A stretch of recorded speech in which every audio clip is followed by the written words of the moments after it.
May lumalagutok dito sa ano sa front shock nitong aking YTX.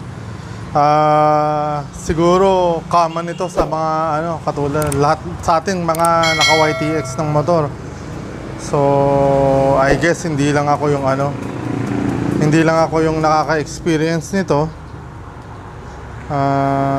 Ito. Pakinggan mo ha.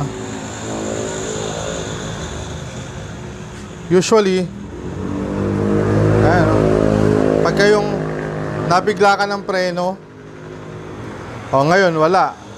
Pero kung minsan biglang meron. And then, ayun.